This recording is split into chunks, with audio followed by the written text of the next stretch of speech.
سوال یہ ہے کہ اس پرفتن دور میں اپنے ایمان کی کس طرح حفاظت کی جا سکتی ہے؟ بالکل ایسا، یہ بہت پرفتن زمانہ ہے اور فکر ایمان ہونی بھی چاہیے۔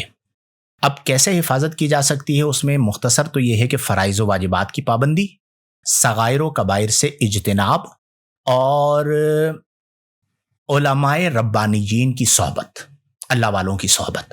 جب آپ ان کی صحبت میں رہیں گے تو آپ کے دل میں شکوک و شبہات کم پیدا ہوں گے، زیادہ شکوک و شبہات پیدا نہیں ہوں گے، اور اگر پیدا ہوں گے بھی تو آپ ان کے سامنے رکھیں گے تو وہ دور کر دیں گے۔ ایک اور چیز جو آج کے دور کے حوالے سے ہے وہ یہ ہے کہ ایسے جو لوگ ہیں نا جنہیں ملحدین کہا جاتا ہے، جن کا کام ہی اعتراض کرنا ہے، خدا ہے تو دکھاؤ، نظر کیوں نہیں آتا، اور بہت سارے اعتراضات، انہیں سنے ہی نہیں۔ اس کی وجہ میں آپ کو بتاؤں، اس لیے نہیں کہ جی وہ حق پر ہیں، آپ سنیں گے تو آپ بھی ملحد ہو جائیں گے، نو۔ ہوتا کیا ہے کہ اعتراض ذہن میں جلدی بیٹھتا ہے، جواب ذہن میں دیر سے آتا ہے، چونکہ جواب کے لیے تفصیل وقت درکار ہوتا ہے۔ اور یہ جو مناظرے کر رہے ہوتے ہیں نا ملحدین کے ساتھ، اس میں بھی مسئلہ کیا ہوتا ہے کہ ایک بندہ جواب دینا شروع کرتا ہے، اب 30 سیکنڈ کا سوال، اب آپ اس پروگرام کو ہی آپ دیکھ لیجئے، ایک لائن کا آپ کا سوال ہوتا ہے، 5 منٹ جواب میں لگ جاتے ہیں۔ اس کے لیے اس کی بہت ساری جہتوں کو کور کرنا ہوتا ہے، اور رد الحاد میں تو اتنی کثیر جہات ہے جس کی انتہا نہیں ہے۔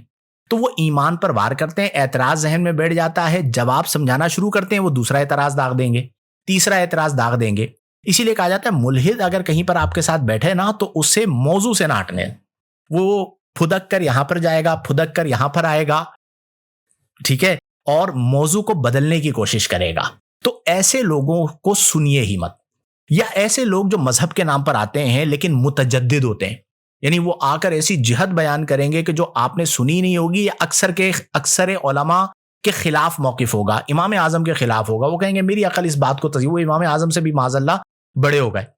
اور کئی تو ایسے اب آ گئے ہیں کہ جو احادیث سیاہ ستہ کی احادیث ہیں ان پر کلام کرنا شروع کر دیا ہے۔ تو ایسے لوگوں کو آپ سننے سے بچیں، ان کے ہتھے وہی لوگ چڑھتے ہیں نا جو انتشار کا شکار ہوتے ہیں۔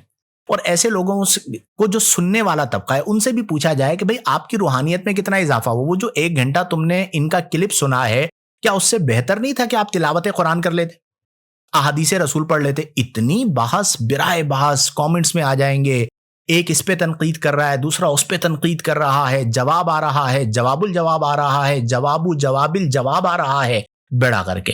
تو ایسے لوگوں کو سننے سے اجتناب برتیے اور دعا کیجئے۔ میں بھی دعا کرتا ہوں کہ اللہ تعالی ہمارے ایمان کی حفاظت فرمائے۔